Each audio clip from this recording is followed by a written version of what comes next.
Hello friends, zeta axis के एक और वीडियो में आप लोगों का स्वागत है। और आज के वीडियो में हम देखेंगे fold types and fold mountains. तो हम देखेंगे कि हमारे जो अर्थ के रॉक्स होते हैं उसमें डिफरेंट टाइप्स ऑफ फोल्डिंग्स होती हैं। तो ये क्या होते हैं, इनके बेसिस कैसे होते हैं, इनको क्लासिफाई कैसे किया जाता है, और इसके बाद हम देखेंगे कि फोल्ड माउंटेन्स क्या होते हैं और उनकी कैरेक्टरिस्टिक्स क्या होती है। हमने हमारे पिछले वीडियो में देखा था कि टेक्टोनिक प्लेट्स होते हैं। प्लेट टेक्टोनिक थ्योरी ने बताया था कि हमारा जो लिथोस्फीयर है वो डिफरेंट प्लेट्स में डिवाइडेड है। ये हमारा एस्थेनोस्फीयर है, ये सेमी सॉलिड या फिर प्लास्टिक स्टेट में है, और इसके ऊपर ये लिथोस्फीयर है। तो लिथोस्फीयर इस एस्थेनोस्फीयर के ऊपर ग्लाइड कर सकता है। और हमारा जो लिथोस्फीयर है वो भी क्या है कि वो बहुत सारे छोटे छोटे प्लेट्स में डिवाइडेड है। ये सब हमने प्लेट टेक्टोनिक थ्योरी में देखा था। और ये जो प्लेट्स हैं ये इंडिपेंडेंटली मूव हो रहे हैं अलग अलग डायरेक्शन में। तो कुछ प्लेट है वो इस डायरेक्शन में मूव हो रहे हैं, जैसे पैसिफिक प्लेट हो गया, ये अमेरिकन प्लेट हो गया, ये इस डायरेक्शन में मूव हो रहा है, यूरेशियन प्लेट इस डायरेक्शन में मूव हो रहा है। तो सबके अलग अलग डायरेक्शन है मूवमेंट के। इंडियन प्लेट का ही डायरेक्शन, तो सारे प्लेट्स के अलग अलग डायरेक्शन है मूवमेंट के। और इसके कारण डिफरेंट टाइप्स ऑफ बाउंड्रीज बनती है। जो टेक्टोनिक बाउंड्रीज बनती है, जहां पे ये येलो कलर है, ये ऐसी बाउंड्रीज है जहां पे दो प्लेट एक दूसरे से अलग मूव हो रहे हैं। ये रेड कलर दिखाता है कन्वर्जेंट बाउंड्री, जहां पे दो प्लेट्स एक दूसरे की ओर मूव हो रहे हैं, जैसे हमारा इंडियन प्लेट और यूरेशियन प्लेट। फिर कुछ ट्रांसफॉर्म बाउंड्रीज हैं जहां पे दो प्लेट जो है वो एक दूसरे के पैरेलल मूव हो रहे हो, यानी ना कोलाइड कर रहे हैं ना वो एक दूसरे की तरफ बढ़ रहे हैं। तो इसके कारण क्या होता है कि डिफरेंट डिफरेंट रीजन्स में अर्थ के डिफरेंट टाइप्स ऑफ फोर्सेस लगते हैं। कहीं पे एक प्लेट होगा, जैसे कि ये एक प्लेट है, तो इसके ऊपर कंप्रेसिव फोर्सेस लगेगा। दोनों साइड से लग सकता है, एक साइड से लगता है, लेकिन कंप्रेसिव फोर्स लगेगा। कहीं पे क्या होगा, यार कोई अर्थ का जैसे ये लेयर है, इस पे टेंसाइल फोर्स लगेगा। तो इसके कारण क्या होता है कि अलग अलग जगह पे अलग अलग हमारे रॉक्स के कैरेक्टरिस्टिक्स देखने को मिलते हैं। उसके डिफरेंट फिजिकल कैरेक्टरिस्टिक्स बदल जाते हैं इन फोर्सेस के कारण। तो इन्हीं में से कंप्रेसिव फोर्सेस के कारण जो होता है वो फोल्ड बनते हैं। तो फोल्ड को अगर हम समझने के लिए बेसिकली कोशिश करें, यहाँ पे देखिए ये कपड़ों के कुछ लेयर रखे हुए हैं और दोनों साइड ये बास्केट है। अब इस बास्केट को अगर हम धीरे धीरे ढकेलें तो आप देखेंगे कि यहाँ पे क्या हो रहा है कि यहाँ पे इसको हमने इधर ढकेला, इसको भी हमने इधर ढकेला, तो यहाँ पे क्या हो रहा है कि कंप्रेसिव फोर्सेस एक्ट कर रहा है। और इस कंप्रेसिव फोर्सेस में क्या हुआ कि जो कपड़े थे ये इन्होंने ऐसा फोल्ड का पैटर्न बना दिया। और ये जो डिफरेंट डिफरेंट क्लोथ्स हैं, इनको समझने के अलग अलग रॉक्स के लेयर हैं, ये क्या हुआ है सारे के सारे बेंड हो गए और आप ऐसा एक स्ट्रक्चर देख सकते हो। तो सिमिलरली ऐसा ही हमारे अर्थ क्रस्ट में भी होता है, जहां पे आप देख सकते हो कि ये सारे रॉक्स के लेयर हैं और यहाँ पे ये कंप्रेसिव फोर्स लग रहा है। अब ये कंप्रेसिव फोर्स जो लग रहा है उसके कारण क्या हो रहा है कि रॉक के लेयर्स बेंड हो गए। जैसे हमारे कपड़े बेंड हो गए थे, वैसे ही ये भी, इनमें भी ये बेंडिंग आ गई। तो इसी को फोल्ड कहा जाता है। और इसका मेन जो कॉज होता है वो होता है कंप्रेसिव फोर्सेस। तो देखते हैं डेफिनेशन क्या है फोर्स की। Force wave like bends formed in crystal rocks. तो देखिए वेव लाइक होता है, अभी जरूरी नहीं कि एकदम सेम हो, लेकिन ये वेव लाइक पैटर्न होता है जो हमारे क्रस्ट के रॉक्स में बनता है due to tangential compressive force. Compressive force के कारण लगता है। देखिए यहाँ पे भी एक फोर्स लग रहा है इस डायरेक्शन में, और यहाँ पे भी एक फोर्स लग रहा है। तो बेसिकली कंप्रेस कर रहे हैं, दोनों एक चीज को दबा रहे हैं बीच में। From horizontal movement of rocks. तो रॉक्स का मूवमेंट जब हॉरिजॉन्टली होता है, हॉरिजॉन्टली क्यों होता है, क्योंकि टेक्टोनिक प्लेट्स हैं और हमने देखा था कि सारे के सारे प्लेट्स इंडिपेंडेंटली अलग अलग डायरेक्शन में मूव हो रहे हैं। तो कहीं पे कंप्रेसिव फोर्स लगते हैं, कहीं पे टेंजेंशियल फोर्स लगते हैं। और ये फोर्स क्यों लगते हैं, एंडोजेनिक फोर्सेस के कारण लगते हैं। जो एंडोजेनिक फोर्सेस क्या होते हैं, जो हमारे अर्थ के इंटरनल फोर्सेस होते हैं, जो अर्थ के अंदर से आते हैं। जैसे कि हमारा कन्वेक्शन करंट के कारण हमारे टेक्टोनिक प्लेट्स मूव हो रहे हैं, तो ये एक एंडोजेनिक फोर्स है। अब सवाल ये उठता है कि जो रॉक्स हैं ये बेंड क्यों होते हैं, ये टूट क्यों नहीं जाते हैं, यहाँ पे क्रैक क्यों नहीं पड़ जाता और ये बेंड क्यों हो जाते हैं। तो इसके मेनली तीन मेन कारण है। पहला है हीट इन द क्रस्ट। मतलब हमारे अर्थ के अंदर हम जानते हैं कि जैसे जैसे हम डेप्थ में जाएंगे वैसे वैसे टेम्परेचर बढ़ता जाता है। तो अगर हम यहां से ये टेम्परेचर अगर हम ले इधर, तो जैसे जैसे हम सरफेस से नीचे जाएंगे आप देखोगे टेम्परेचर बढ़ता जाएगा। और जब भी हम किसी चीज को हीट करते हैं थोड़ा, तो वो क्या होता है, वो थोड़ा सा इलास्टिक हो जाता है। जैसे कि आप ये वुड का एक स्टिक ले लो, तो अगर हम इसको डायरेक्टली बेंड करने की कोशिश करें तो बेंड नहीं होता है। लेकिन अगर इसको थोड़ा हीट किया जाए और उसके बाद इस पर जोर लगाया जाए तो ये बेंड हो जाता है और ये इसी पोजीशन में भी रहता है, अपना पोजीशन भी होल्ड कर पाता है। क्यों, क्योंकि उसके जो एंजाइम्स हैं इसके प्लांट के, वो क्या होते हैं कि थोड़े से इलास्टिक हो जाते हैं, इसीलिए वो बेंड किया जा सकता है। इसीलिए जनरली जब वुड को बेंड करना होता है तो उसको स्टीम से, काफी देर तक स्टीम से उसको गर्म किया जाता है। तो यही जो इंटरनल हीट है, ये एक बहुत बड़ा फैक्टर है हमारे रॉक्स के बेंड होने का। फिर क्या, स्लो मूवमेंट। तो हम जानते हैं कि ये जो फोल्ड्स बनते हैं ये 1-2 साल में या 100-200 साल में नहीं बनते, मिलियंस ऑफ ईयर्स में बनते हैं, ये लाखों करोड़ों साल में बनते हैं। क्योंकि हर एक साल 1-1, 2-2 सेंटीमीटर, 10-10 सेंटीमीटर ही मूवमेंट होता है, उससे ज्यादा मूवमेंट नहीं होता है। तो इतने धीरे धीरे मूवमेंट के कारण भी क्या होता है कि रॉक्स जो होते हैं वो बेंड होते हैं। Heavy pressure of upper layers, in rocks के ऊपर क्या होता है कि ऊपर के लेयर्स का ही बहुत प्रेशर होता है। जैसे कि अगर हम यहाँ पे देखें, ये ऊपर के लेयर्स हैं और ये इसके ऊपर प्रेशर डालेंगे यहाँ पे जो रॉक होगा, तो इसके कारण भी ये रॉक्स टूटते नहीं है, बल्कि ये बेंड हो जाते हैं। अब देखते हैं कंपोनेंट्स ऑफ फोल्ड्स। तो इन फोल्ड्स को स्टडी करने के लिए डिफरेंट टेक्निकल वर्ड्स डिफाइन किए गए, इनके डिफरेंट पैरामीटर्स डिफाइन किए गए हैं, जिसके बेस पे इनको क्लासिफाई किया जाता है। तो उसमें से एक है एंटीक्लाइन। एंटीक्लाइन क्या होता है कि जहां पे भी फोल्ड होता है तो कुछ फोल्ड्स ऊपर की ओर होते हैं और कुछ फोल्ड नीचे की ओर होते हैं। तो ये जो ऊपर वाला पार्ट होता है इसको कहते हैं एंटीक्लाइन, और जो नीचे वाला पार्ट होता है उसे कहते हैं सिंक्लाइन। तो ये हमारा एक अगर वेव है तो वेव का क्रस्ट है। जैसे अगर हम वेव देखते हैं, साइनसोइडल वेव, तो क्या होता है कि ये, इसे क्रस्ट कहते हैं, इसे ट्रफ कहते हैं। तो ये हमारा क्रस्ट है, उसका एंटीक्लाइन, और ये हमारा ट्रफ है, उसको हम कहेंगे syncline. Axial plane of fold, तो ये क्या होता है कि अगर हम एक प्लेन बनाएं जो इन दो लिम्स को बाइसेक्ट करता हो बीच में, या फिर जहां पे ये एकदम डायरेक्शन चेंज हो रहा है वहीं से पास होता हो, तो इसको कहते हैं एक्सियल प्लेन। तो ये एक लिम है और ये भी एक लिम है। तो इस फोल्ड के दो लिम होते हैं, हर एक फोल्ड के दो लिम होते हैं। ये एक साइड का एक लिम हो गया और इधर वाला दो लिम हो गया। सिमिलरली ये फोल्ड है तो इसका एक लिम यहाँ पे हो गया और दूसरा लिम यहाँ पे हो गया। तो हर एक फोल्ड के दो लिम्स होते हैं। तो इसको अगर हम बाइसेक्ट करते हुए प्लेन बना दें तो वो हो जाता है हमारा एक्सियल प्लेन। अब डिफरेंट टाइप्स ऑफ फोल्ड्स को इन्हीं के बेसिस पे स्टडी किया जाता है या क्लासिफाई किया जाता है।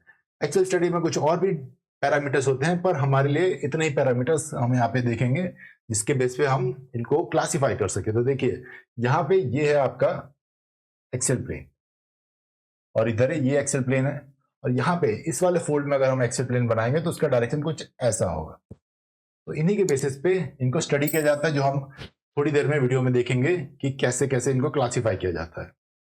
अब ऐसे कौन से फैक्टर्स होते हैं जिसपे फोल्ड की कैरेक्टरिस्टिक्स डिपेंड करती है, मतलब कितना फोल्ड होगा, कितने फोल्ड्स बनेंगे, कितने एंटीक्लाइन कितना ऊंचा होगा, सिंक्लाइन कितना ऊंचा होगा, ये किन फैक्टर्स पे डिपेंड करता है।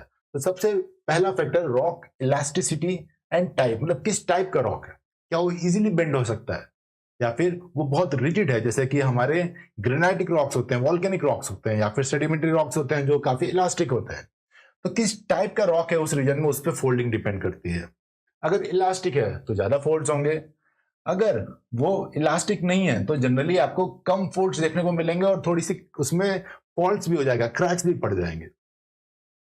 फिर दूसरा फैक्टर होता है कंप्रेशनल फोर्स। तो देखिए फोल्ड जो होता है वो कंप्रेशनल फोर्स से ही बनता है, लेकिन कितने फोल्ड्स बनेंगे, कितने बड़े बनेंगे, वो डिपेंड करता है किस डायरेक्शन से आ रहे हैं और उनका एम्पलीट्यूड क्या है, मतलब कि कितने उसका फोर्स का वैल्यू क्या है जिससे हम उसको कंप्रेस कर रहे हैं। अगर फोर्स कम है तो फोल्डिंग का जो एंटीक्लाइन सिंक्लाइन है उसकी हाइट कम होगी, और अगर फोर्स ज्यादा है तो एंटीक्लाइन सिंक्लाइन की हाइट ज्यादा होगी। डायरेक्शन भी डिपेंड करता है। जनरली रियल वर्ल्ड में एकदम पैरेलल फोर्स कभी नहीं होता है, हमेशा कंपोनेंट आता है जो आपको टेंजेंशियली काम करता है। तो बेसिकली डायरेक्शन भी काफी इंपॉर्टेंट है कि फोल्ड किस टाइप का बनेगा। और तीसरा इंपॉर्टेंट फैक्टर है ड्यूरेशन ऑफ कंप्रेशन, मतलब कितने टाइम के लिए ये कंप्रेसिव फोर्स काम कर रहा था, कितने टाइम तक ये फोल्डिंग हुई। अगर बहुत शॉर्ट ड्यूरेशन के लिए फोल्डिंग होगी तो फोल्ड्स भी बहुत ही कम बनेंगे, शायद एक ही बने, उसकी भी हाइट ज्यादा ना हो। लेकिन अगर ये जो कंप्रेसिव फोर्स है बहुत लंबे टाइम तक चलेगा तो आप देखोगे कि जो फोल्डिंग होगी वो भी आपको बहुत सारी देखने को मिलेगी, और एम्पलीट्यूड मतलब कि हाइट जो है आपके एंटीक्लाइन और सिंक्लाइन का वो भी ज्यादा हो सका। तो folds are classified based on angle of inclination. Angle of inclination क्या है, हमने देखा था कि एक्सियल प्लेन, तो अगर हम उसको बनाए दो लिम्स के बीच में तो इसका जो एंगल है हॉरिजॉन्टल के साथ, उसी के बेस पे इनको क्लासिफाई किया जाता है। तो देखते हैं हम सबसे पहला फोल्ड जिसे कहते हैं सिमेट्रिकल फोल्ड। अब सिमेट्रिकल फोल्ड में क्या होता है कि दोनों साइड से कंप्रेसिव फोर्स लग रहे हैं और दोनों के फोर्स की मैग्नीट्यूड जो है वो सेम है। इसके कारण क्या होगा कि दोनों साइड के जो लिम्स हैं वो इक्वल ही स्ट्रेच होंगे और आपको जब ये फोल्ड दिखेगा तो ये लिम्ब और ये लिम्ब इन दोनों का जो लेंथ है वो सिमिलर होगा। आपका जो एक्सेल प्लेन है ये भी ऑलमोस्ट 90 डिग्री पे होगा हॉरिजॉन्टल के। और उसके बाद आपको ये भी देखने को मिलेगा कि इन दोनों का जो डिप एंगल है जो ये हॉरिजॉन्टल से बनाते हैं ये भी सेम होगा, लेकिन डिप का डायरेक्शन अलग होगा। तो यहां पे देखिए एक एक्सेल प्लेन के लेफ्ट में डिप हो रहा है और दूसरा राइट में डिप हो रहा है, तो ये डिप का डायरेक्शन अलग है लेकिन एंगल की वैल्यू सेम होगी और हमारा एक्सेल प्लेन भी ऑलमोस्ट 90 डिग्री पे होगा। अब ऐसा जो फोल्ड होता है ये बहुत ही रेयरेस्ट ऑफ रेयर होता है। क्यों? क्योंकि रियल वर्ल्ड में दोनों साइड से इक्वल फोर्स लग रहे हो ऐसा बहुत ही कम होता है, इसीलिए इस टाइप के फोल्ड जनरली नहीं देखे जाते हैं। दूसरा जो फोल्ड होता है उसे कहते हैं एसिमेट्रिकल फोल्ड। एसिमेट्रिकल फोल्ड में क्या होता है कि एक साइड का फोर्स ज्यादा स्ट्रांग होता है, दूसरे साइड का फोर्स कम होता है इस साइड के कंपेयर में। अब इसके कारण क्या होगा कि जो इस साइड का जो लिम्ब होगा वो ज्यादा स्ट्रेच होगा। आप देखिए इधर का लिम्ब ज्यादा स्ट्रेच हो गया, इसका टॉप भी थोड़ा सा उस साइड चला गया और इस साइड के लिम्ब की लेंथ कम है, तो dip angle of each limb is different. अब देखिए वहां पिछले वाले में डिप एंगल मतलब ये वाला एंगल जो आपको हॉरिजॉन्टल से बन रहा था, यहाँ पे आप देखिए डिप एंगल क्या है। ये अगर आपका स्लोप है आपके साइड का आपके लिम्ब का तो हॉरिजॉन्टल से वो एंगल है। तो अगर यहाँ पे हम देखें ये आपका डिप एंगल इधर है और ये डिप एंगल इधर है, लेकिन दोनों के डिप एंगल डिफरेंट है। पिछले वाले केस में सिमेट्रिकल फोल्ड में डिप एंगल सेम था, लेकिन यहाँ पे डिप एंगल आपको अलग अलग देखने को मिल रहा है। One limb is longer other limb is stronger, मतलब कि एक साइड का जो ये लिम है ये लंबा है, दूसरी साइड का छोटा है, क्योंकि यहाँ पे ज्यादा एक्सटेंड हुआ है।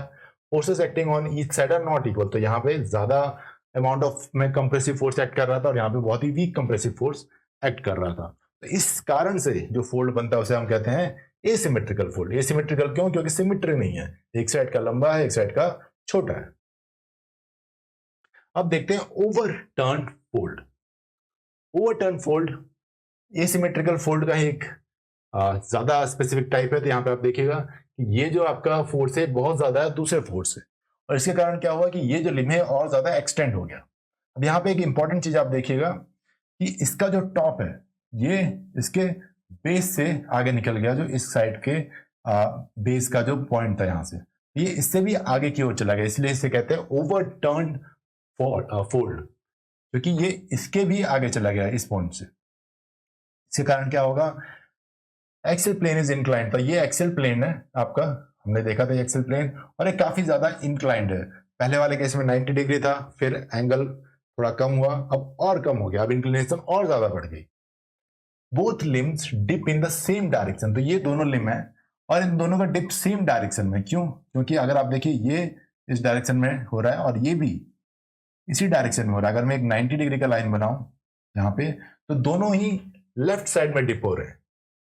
डिप एंगल दोनों की अलग है लेकिन डिप का डायरेक्शन एक ही है। तो ओवरटर्न फॉल्ट में क्या होता है कि डिप का डायरेक्शन जो है वो सेम होता है, एंगल डिफरेंट है लेकिन डायरेक्शन सेम है। इससे पहले एसिमेट्रिकल और सिमेट्रिकल में डिप का डायरेक्शन अलग अलग था, एक में लेफ्ट हो रहा था तो दूसरे में राइट हो रहा था। इसमें क्या है, दोनों के दोनों लेफ्ट में ही हो रहे हैं। Forces acting on each side are not equal, एक साइड बहुत ज्यादा अमाउंट में फोर्स लगा है, दूसरी साइड बहुत ही वीक फोर्स है। अब इसके बाद हम देखते हैं चौथा टाइप का रिकम्बेंट फोल्ड। और इसमें क्या होता है कि ये फोल्ड में क्या होता है कि एक साइड बहुत ही स्ट्रॉन्ग फोर्स होता है, दूसरी साइड बहुत ही वीक फोर्स होता है, और ये बहुत ज्यादा स्ट्रेच कर देता है, इतना कि जो इसका इस फोल्ड का जो टॉप है वो भी यहाँ पे जमीन पे आ जाता है। तो आप देखो कि ये पूरा फोल्डिंग का जो एक्सिस है ये हॉरिजॉन्टल हो गया है। तो एसेंशियली हॉरिजॉन्टल एक्सेल प्लेन, तो ये आपका एक्सेल प्लेन है अब इसका, और ये हॉरिजॉन्टल है ऑलमोस्ट।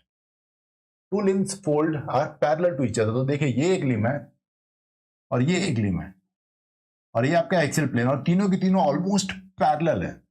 तो रिकम्बेंट फोल्ड में क्या होता है कि तीनों फोल्ड के मतलब कि दोनों लिम और ये एक्सेल प्लेन ये तीनों पैरेलल हो जाते हैं। इसमें भी एक साइड बहुत स्ट्रॉन्ग फोर्स होता है, दूसरी साइड वीक फोर्स होता है। तो इसी के क्राइटेरिया पे मतलब कि ये जो एंगल ऑफ इंक्लिनेशन है, मतलब कि ये 90 ये कितना है और फिर डिप एंगल्स दोनों एक डायरेक्शन में है या नहीं है, उसी के बेस पे हम इनको क्लासिफाई करते हैं।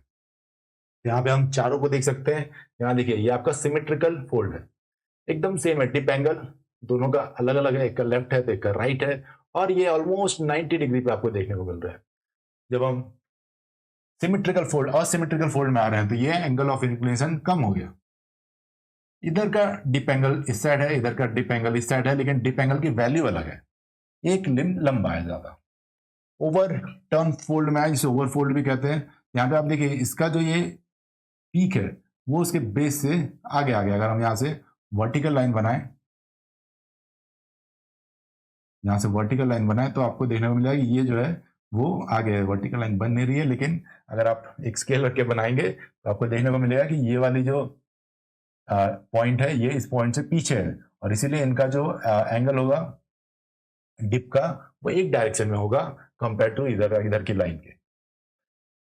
तो इसीलिए इसको कहते हैं ओवरफोल्ड। और फिर क्या है रिकम्बेंट फोल्ड। यहाँ पे आप देखिए कि जो एक्सियल प्लेन है, जो लिम्ब है, दोनों तीनों ये तीनों क्या है, ये तीनों के तीनों पैरेलल हो गए हैं, इसलिए इसे रिकम्बेंट फोल्ड कहते हैं। ये बेसिक क्लासिफिकेशन है, ये बेसिक टाइप्स ऑफ फोल्ड है। इनके अलावा और भी बहुत तरह के फोल्ड्स होते हैं जो आप पढ़ना चाहें तो पढ़ सकते हैं, लेकिन यूपीएससी के हिसाब से ये चार फोल्ड बेसिक फोल्ड हैं, ये काफी हैं।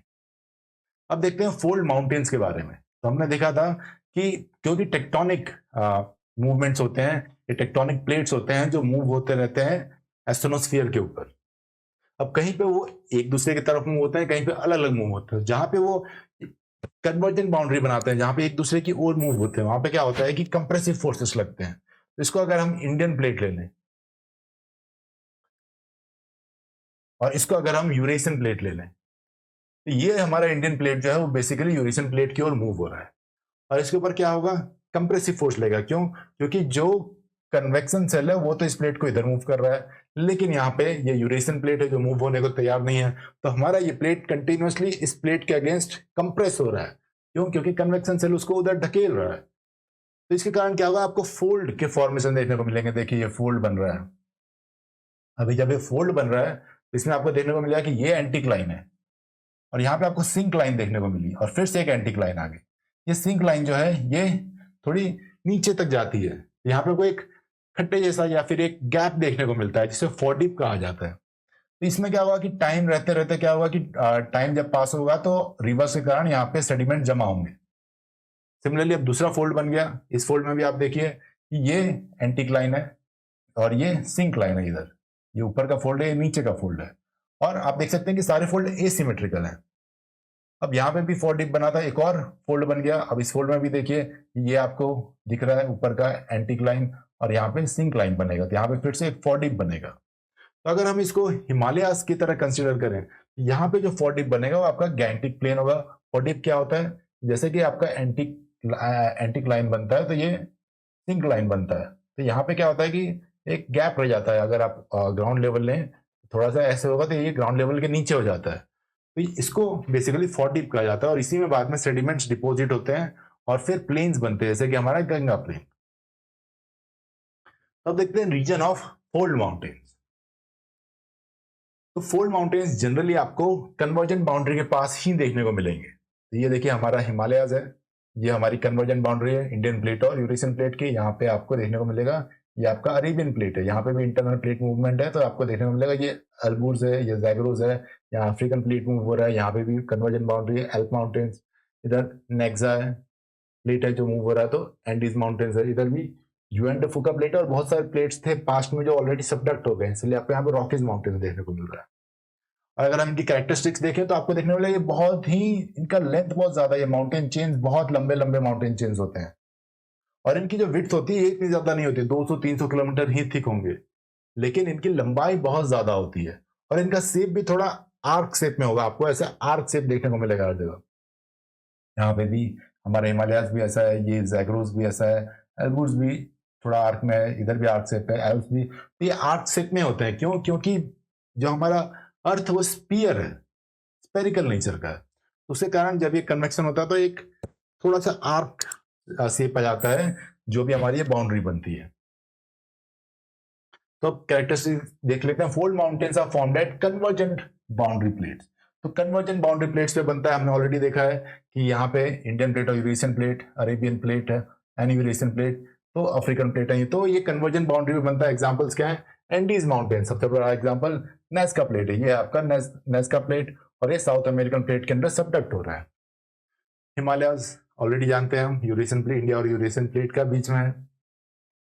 फिर fold mountains formation continuous for millions of years, तो बहुत लंबा टाइम लगता है इनको बनने में, मतलब ये 100-200 साल में नहीं बल्कि मिलियंस ऑफ ईयर्स में बनते हैं, मतलब लाखों करोड़ों साल में इनका फॉर्मेशन होता है। हमारा हिमालय जो है उसका खुद का फॉर्मेशन 40 से 50 मिलियन ईयर्स पहले हुआ था, क्योंकि करीब 4 से 5 करोड़ साल हुए। और ये जो होते हैं जनरली सबडक्शन जोन यानी कन्वर्जन बाउंड्री पे ही पाए जाते हैं, और इनके कारण क्या होता है? क्रिस्टल थिकनिंग या फिर क्रिस्टल शॉर्टनिंग। तो देखिए ये हमारा माउंटेन है, अगर हम हिमालय लें तो देखिए यहाँ पे आपको क्या मिल रहा है? ये आपका कन्वर्जन बाउंड्री है, यहाँ पे सबडक्शन जोन है। तो फोल्ड माउंटेन्स जनरली इसी के पास पाए जाते हैं। और यहाँ पे क्या होता है? दो इंपॉर्टेंट टर्म्स है, क्रिस्टल थिकनिंग और क्रिस्टल शॉर्टनिंग। क्रिस्टल थिकनिंग क्या होती है? देखिए एक प्लेट का कॉन्टिनेंटल क्रस्ट सबडक्ट तो होता नहीं है, सबडक्ट इसलिए नहीं होता है क्योंकि डेंसिटी डिफरेंस बहुत ज्यादा होती है। हम जानते हैं कि कॉन्टिनेंटल क्रस्ट की डेंसिटी बहुत ही कम होती है एस्ट्रोनोस्फीयर के कंपेयर में, इसीलिए वो कभी सबडक्ट नहीं होता है। यहाँ पे क्या होगा कि एक प्लेट का जो क्रस्ट है वो दूसरे प्लेट के क्रस्ट के नीचे आ जाएगा, और इसके कारण क्या होता है कि जो टोटल थिकनेस है यहाँ पे क्रस्ट की वो बढ़ जाती है, इसीलिए क्रिस्टल थिकनिंग। और क्रिस्टल शॉर्टनिंग क्या होता है? देखिए एक प्लेट जिसकी लेंथ इतनी है, सपोज कि ये प्लेट इतना लंबा है, अब क्योंकि कंप्रेसिव फोर्सेस लगते हैं तो इसके अंदर फोल्ड पैटर्न्स बनते हैं। जब फोल्ड पैटर्न्स बनते हैं तो इसकी लेंथ क्या होती है कि कम हो जाती है, क्योंकि फोल्ड्स में चले गए बहुत सारे, लेंथ तो इसकी कम हो गई, तो इसी को कहते हैं क्रिस्टल शॉर्टनिंग। तो फोल्ड माउंटेन्स में क्या होता है? क्रिस्टल शॉर्टनिंग और क्रिस्टल थिकनिंग। तो ये जो प्लेट है जैसे फोल्ड हुआ, ये बेसिकली एक लंबा प्लेट, इसकी लेंथ ज्यादा होगी अगर ये सीधा होगा तो, लेकिन ये पहले सीधा था, लेकिन कंप्रेशन जब लगा फोल्ड माउंटेन्स बने तो इनकी लेंथ कम हो गई, ये कंप्रेस हो गए, इसीलिए क्रिस्टल शॉर्टनिंग। तो इसीलिए ये दो टर्म्स यूज किए जाते हैं, क्रिस्टल थिकनिंग और क्रिस्टल शॉर्टनिंग। तो कैरेक्टरिस्टिक्स देख लेते हैं एक बार फिर से। Highlighted most common types of mountains in the world. So जो फोल्ड माउंटेन्स होते हैं सबसे कॉमन माउंटेन्स है पूरी दुनिया में पाए जाने वाले। ब्लॉक माउंटेन्स भी होते हैं, वॉल्केनिक माउंटेन्स भी होते हैं, लेकिन सबसे कॉमनली जो पाए जाते हैं होते हैं फोल्ड माउंटेन्स। एंडीज, हिमालयाज, जैगरोज, एप्लीचियंस, एप्लीचियंस यहाँ पे है, यूएस के अंदर आता है, ईस्ट यूएस में आता है। फिर they are formed on boundary of convergence plates, हमने ये भी ऑलरेडी देख लिया है कि कन्वर्जन बाउंड्री पे ही देखे जाते हैं। यहाँ पे आपका इंडियन प्लेट है, यहाँ पे आपको हिमालयास देखने को मिलेगा, और बाकी भी हमने ऑलरेडी डिस्कस कर लिया।